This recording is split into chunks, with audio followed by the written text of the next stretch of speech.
Welcome back to the Connected Spirit podcast. We are really in for a special treat. I have an amazing guest here, and her name is Ginnette Biro. She is a world-class medium. She channels beings from the fourth to 12th dimensions. She connects people to the other side and brings messages to inspire and form our world. In addition to her amazing, remarkable gifts, Ginnette has spent soul time on the other side through a near-death experience, which we're going to delve into today.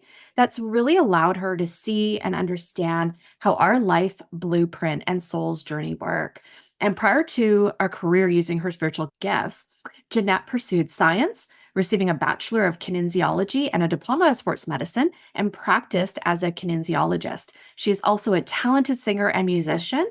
She was an international performer for the Canadian Armed Forces, traveling to Afghanistan, Europe, North Pole, and the United Arab Emirates, and received the Humanitarian of the Year Award from the BC Country Music Awards for her work. Holy smokes. She's also married, a mother of two, has a new puppy, and lives in Vancouver, Canada. And we just found out we literally live like 5 minutes from each other. How crazy is that? Ginnette's recently published a book, Avalon to Aurora, details her near-death experience and the lessons divinely imparted to her to help the reader live a life full of joy, love, and purpose on earth. Ginnette also shares her divine messages weekly on the Ginnette Biro podcast and through her group sessions and private readings in her company, Avalon Spirit Inc. Ginnette, wow, that is a lot. We've got so much to talk about. Thank you so much for coming on the show. Really excited to have you here. Wow, thanks for having me. I'm thrilled to be here, even more thrilled that we're neighbors. This is just so cool. Wild, right? Yeah, small world. So yes, thank you for having me. Absolutely. You have had such an accomplished life prior to your NDE. And I'm wondering if you could share a little bit about like what life was like. Where were you at in your personal life before you had that NDE? Yes. Before I had my NDE, there were two things that were going on. I had my, I'll call it like the under the surface life, and then the on top of the surface. So on top of the surface, I was already practicing medium for about a decade.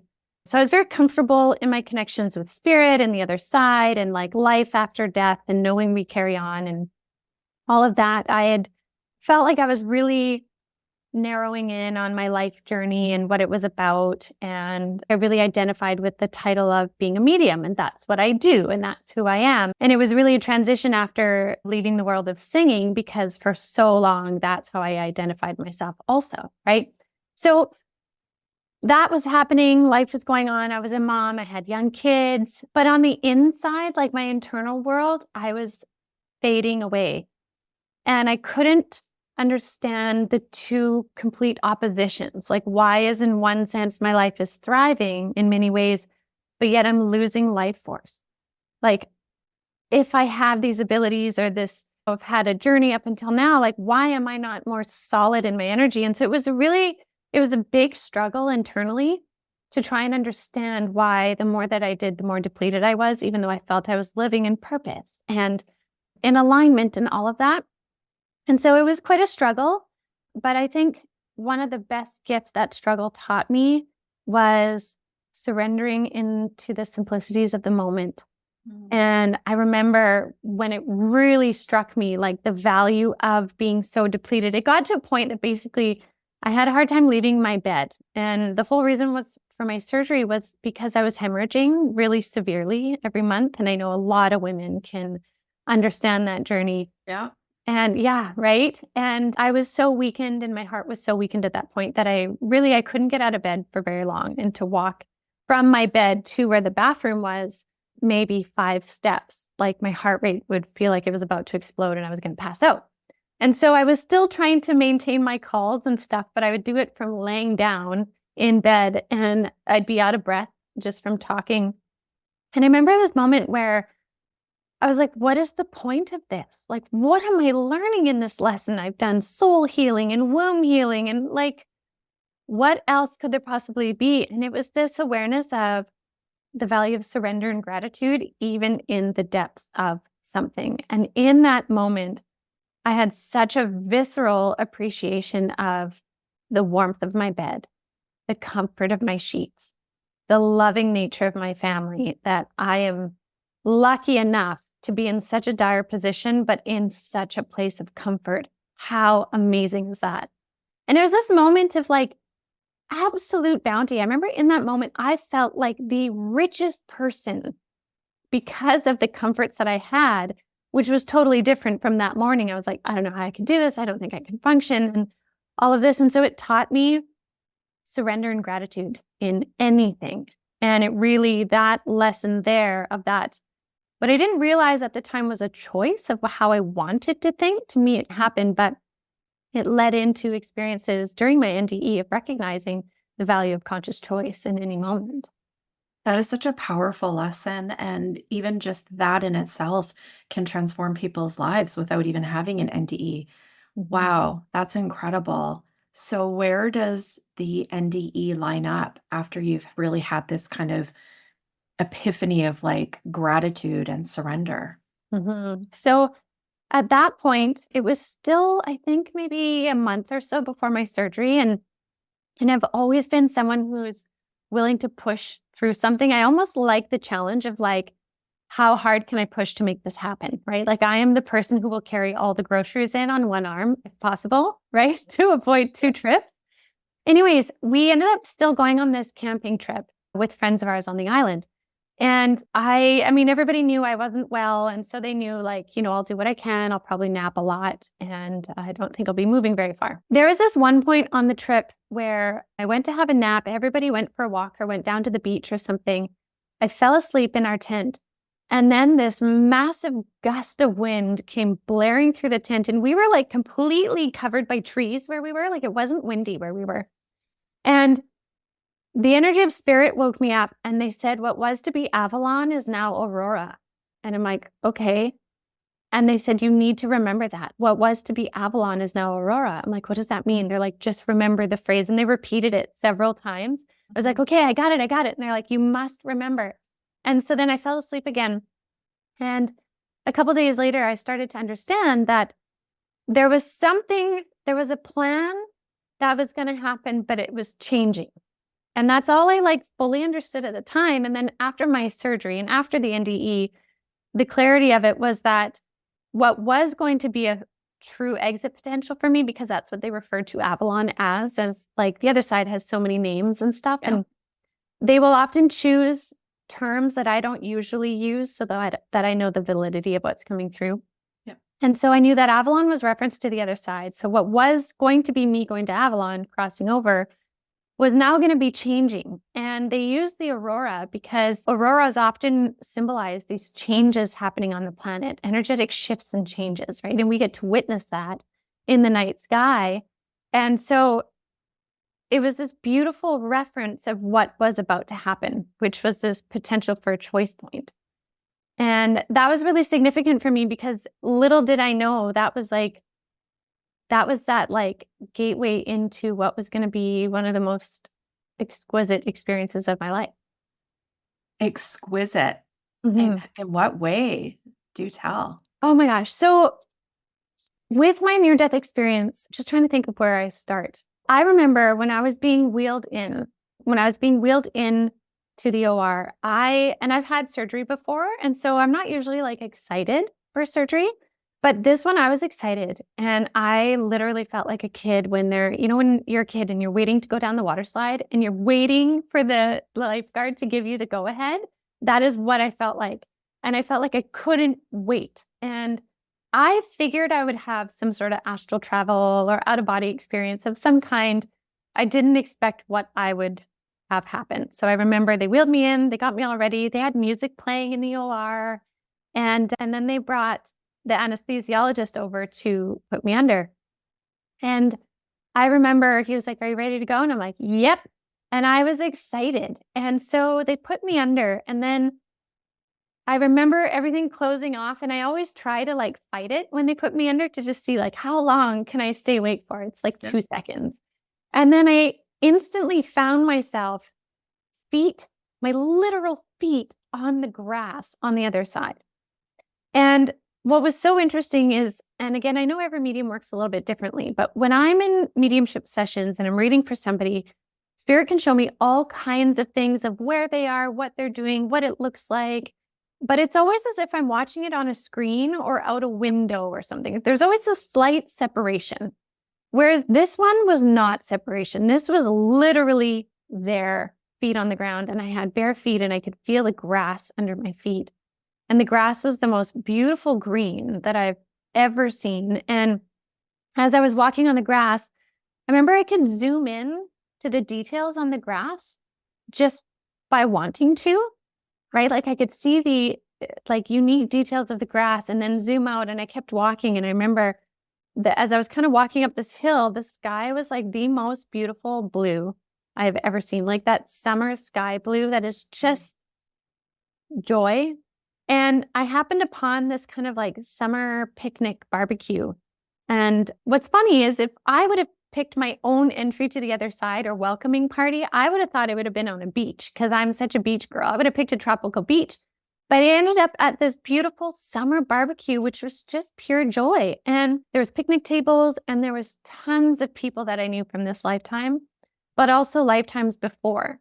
And they just kept coming and coming. And I remember giving them hugs and reminiscing, and there was no rush in it. You know, sometimes when you do like a meet and greet or a party or something, you have to like get through everybody. So there's like a bit of a time crunch, right? There was no time crunch. And I had the ability to talk to everyone and just reconnect from wherever we left off, whether it was this lifetime, lifetimes before. And I remember the hugs were like the hugs of when you hug a toddler and, you know, they just throw themselves, their whole being, they throw them at you. It was like that. And I spent what felt like hours there, hours. And then my grandmother, who is in spirit, she came and she then took me to this place that I can describe as like the edge of where the universe is creating itself. And I was in this white room, and this room was all white, and outside again, like it was where the universe was creating itself. So it was like universe as we kind of know it, like black space, but then white. It like hadn't been created yet. And on the table, my guides rolled out these blueprints. And I remember I kind of laughed because I'm like, oh my gosh, it looks like blueprints like on Earth. I would always describe our life as like a tapestry and a weaving of a tapestry. But they showed it to me like blueprints. And on my blueprint, I could see this center line, this iridescent line that was still like pulsing. And so I knew that I was still alive, but I also knew like where I was on the other side. And so we did an entire life review up until that point. And it was at that point where they asked if I wanted to stay or cross over. And I was like, oh, well, I want to go back. And what's interesting is most people, when I share this story, apparently most people wish to stay. Yeah. But I had like such a knowing that I wanted to come back. And so they said, all right, if you want to go back, you can take what's remaining of your life, which is about this long, like 6 inches. But I can't in my memory compare it to what was before. Like it's my guide's shoulder is blocking my memory. So I can't say how long that is. But with this remaining amount, there was different kind of like juncture points or fuses in there, kind of like when you look at the subway or the SkyTrain station and they have that line with the little like juncture points there. Each of those was a fuse of like a distinct life lesson. And they said you can go through and rearrange these fuses as you see fit. You won't remember what the other ones are until they happen, but you will remember the first one. So I remember I took the first one out and it was of chronic illness. And I remember I was like, I can just pull this out. And they're like, yes. And I put it down and I picked up one of like more consistent health. And I remember I plugged it in and I was like, okay, we'll see. We'll see. Cause I have been the one that's sick all the time with everything. And yeah, I put it back in, changed a bunch of other ones. And then they asked me again, do you want to stay or do you want to come back? And I got to see my higher self communicate with me. And I got to see the beauty of how my higher self valued this lifetime, like how much it valued it. And I saw it as my higher self, but also as me. And I was like, well, of course I'm going to go back. Like, why would I give up what already is here? Why would I not continue? So it's like I took on this next phase of my life. And within an instant after that, I remember hearing the nurse in recovery say, "Ginette, are you awake?" And within that second, I could still see my grandmother in spirit. I felt my spirit just go like whoop, into my body right away. My eyes were still closed. I could still feel my grandmother there, but my higher self came through. And this is cool because like I said, I'm actually quite funny when I come out of surgery. I don't make sense. Like medicines make me really loopy. And instantly, when my higher self came in, I said to the nurse so clearly, with my eyes closed, I didn't know where she was. I said, "I need you to write something down. This is really important. I need you to write down these 4 things, and then I need you to fold up the paper and put it in my hand." Like I gave her clear directives. And they were just key words. They wouldn't really make sense to anyone, but they would help me recall my experience. Because if I didn't do that before I got pain meds, I would question it. Right? I would wonder. And so anyway, she wrote them down, put it in my hand. And then a couple days later, after I had no pain meds in my system, I went back to that paper and the details flooded back. And here I am. That's the nutshell. That is absolutely wild. You know, how I love how I shouldn't say I love that you had an NDE, but I love how in that state you had the choice of whether you wanted to stay or go. And you were very clear about coming back. But it's neat how you were able to change some of the occurrences or lessons in your life, going, Mm. basically, I've learned that I don't need this anymore. Yeah. That is so powerful. Like, what are some of the takeaways that you have gotten from having this experience? So a big one is the fact that we do create our life blueprint or that tapestry. Like we literally do what I did in some form with our guides and determine what are some base lessons we want in this lifetime that are going to benefit our learning. And we put in these juncture pieces. And those juncture pieces would be like that destiny. But our free will allows us to maneuver around it, through it, with it, Yes. right? So it's always a balance of the two. That was a huge takeaway, is that like the times where I wish to blame on why me or why this, it's like I put it in there for a lesson. So I need to spend time in it and figure it out. So that was one. The next one that really stood out to me was how much conscious choice plays into our experiences here. So like truly choosing from our sovereign selves what we want in any situation. And that's where I was really able to reflect in retrospect that experience in my bed before my surgery when I just felt like I wanted to give up. But then I realized I could choose that victimhood mentality in a very grave situation, or I could choose the joy and the blessing of how lucky am I in this situation to be here. And so it really gave me that perspective of conscious choice in any moment that has stuck with me since to reframe so many things that used to bother me. That's such a powerful lesson because we can become and allow ourselves to become victims of circumstances. But when we take responsibility for our life and our choices, it really puts us in a position of power, Jeanette, where we're like, okay, I may be experiencing this right now, but my soul has decided to take this lesson. Have I learned it? Do I want to continue on this path? Or do I want to be conscious and decide there's something else for me and move forward with that? That is just so incredible. Those lessons that you have learned have helped really transform your life and in the work that you do with your clients. So, how do you weave these lessons that you had with your NDE into the work that you do as a medium and a channeler? Mhm.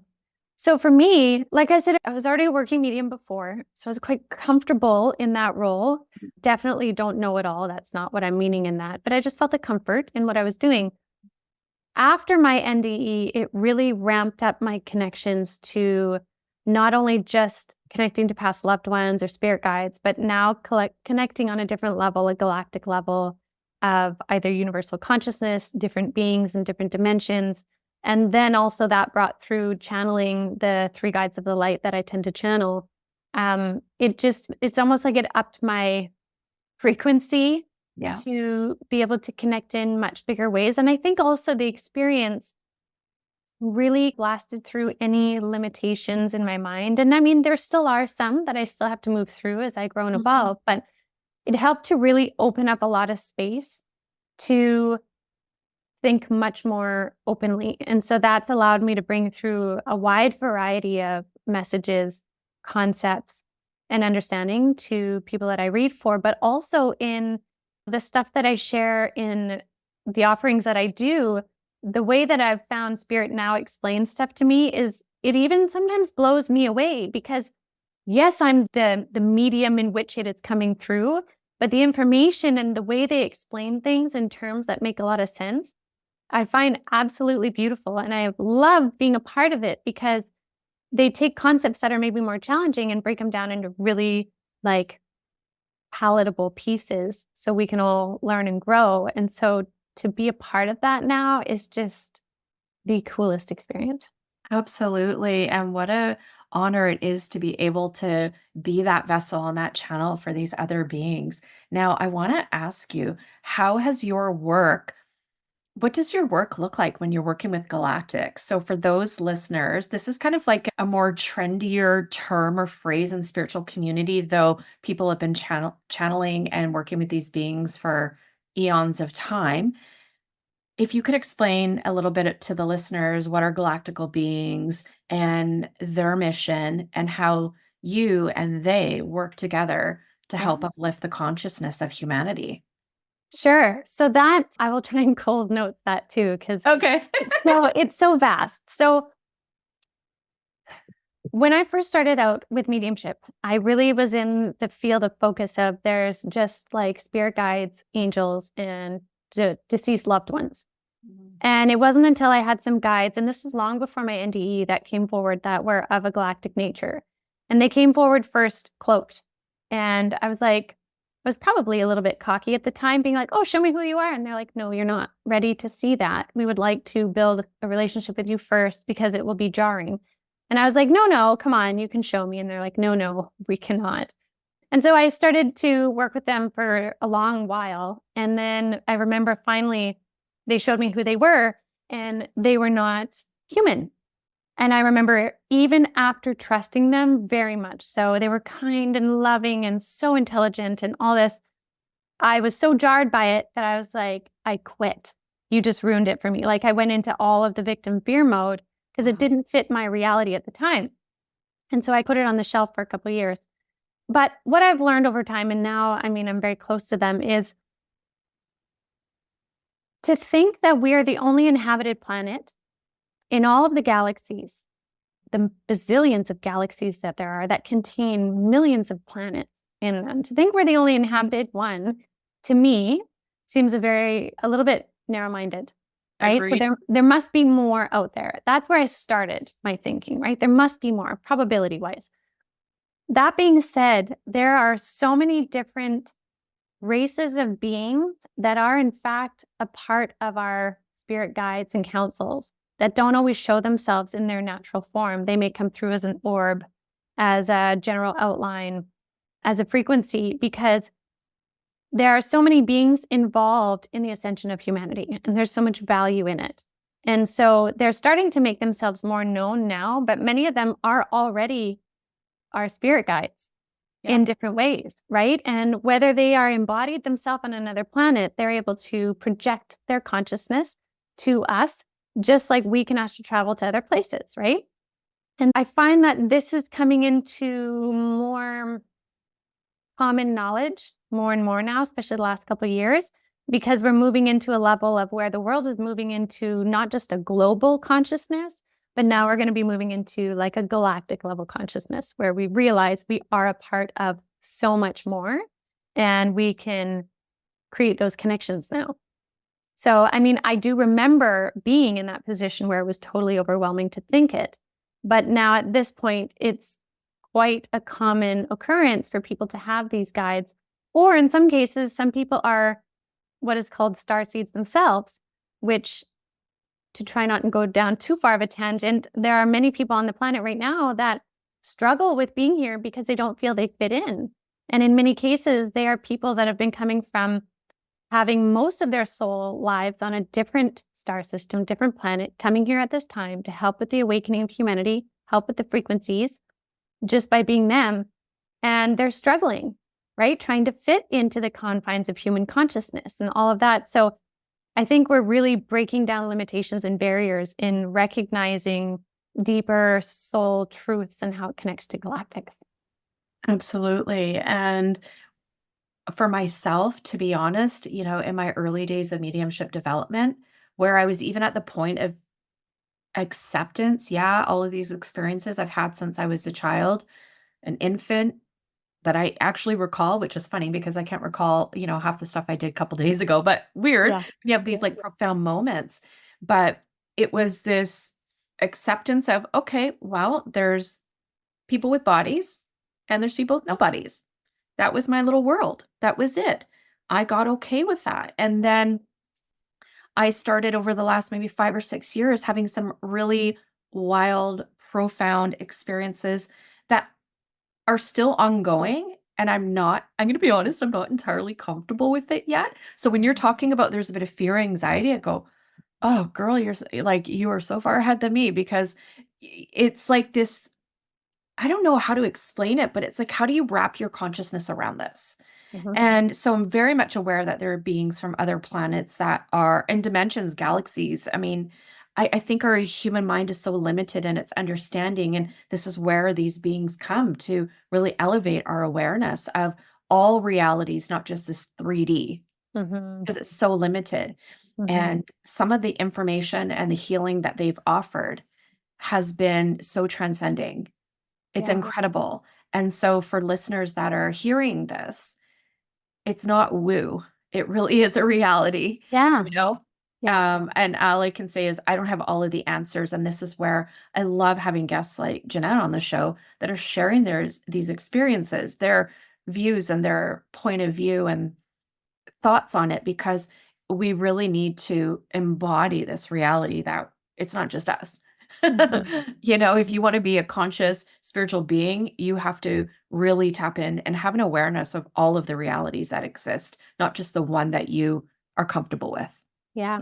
And I think too for people is like to take it in small bites Yeah. too. Like really with any spiritual things, like we think, and I know you can probably imagine this too, right? Like we think we can handle so much, right? Like when I was talking to those guides those first times, like I was like, sure, show me. And then it shocked me. We think we can handle a lot, but we have to realize that the slow, steady progression is so valuable because it gives us time to figure out where that fits in our reality. And Yeah. I know even still, if I go down a deep dive with my guides about some concept that is just bending my brain to get it, I have to pause sometimes for a couple months on it and Mhm. just step back into just my humanity, settle here again, let it integrate, and then try another run at it. And I think we need to allow that to be okay, to take it in steps and take it in strides. Absolutely. Because I know for myself where I was like, I got to dig into this. It overstimulated my nervous system. Yeah. Yeah. And and my mind just got so confused and so overwhelmed, and I needed all of the answers. I thought I needed. And spirit's like, "Girl, look at you. You're spinning out. Chill out. Mhm. You will get what you need when you need it." And Mhm. so really, really good advice, Jeanette. What are some tips that you would share with the listeners about what you've learned from your NDE? What would be some tips on helping people really embody a joyful, loving, purpose-filled life? Yes. One would be to acknowledge, and I know this almost sounds like cliche, but like you really are here for a reason. Like when I had the opportunity to stand in front of my higher self and be both at the same time, myself and my higher self, and have a conversation, I got to see how incredibly important every single human life is here. Whether you are just spending your time gardening in your backyard and that's all you do, to whether you are a big policy change maker and whatever, each and every single life frequency is of value and is here for a reason. And so that's the first thing. The second thing is embracing your power of conscious choice is so valuable. Like I think sometimes, and I know I did this in the beginning too, we put all of our eggs in a basket with spirit where we're like, tell me what to do, tell me what to do, tell me what to do. And we kind of want them to lead the way. But what they want is for us to become our sovereign selves and become co-creators with them. And so what I mean by that is have conversations with your spirit guides, whether you can see them or not. If you're doing dishes and you want to chat, just start chatting.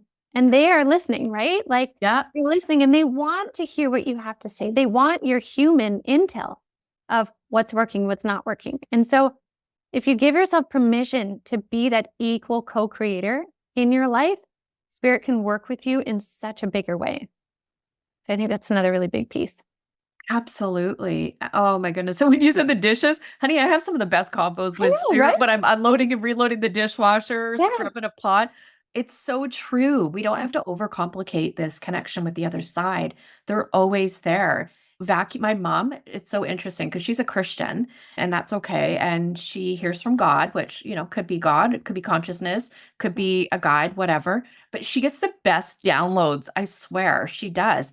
And it's always spot on and it helps her problem solve, gives her peace, clarity on situations. Mhm. You can do this. So, those that are listening, you don't have to be a medium just to talk to your spirit guide. Yeah, Everybody has guides. This is support, loving wisdom that is available to everybody because you're here. exactly. Jeanette, it's been so amazing having you on the show. I could talk to you forever because you have such a storehouse of wisdom and insight that is absolutely fascinating and so relevant to what's actually going on our planet right now. Could you let the listeners know what you have up and coming and how they can get in contact with you?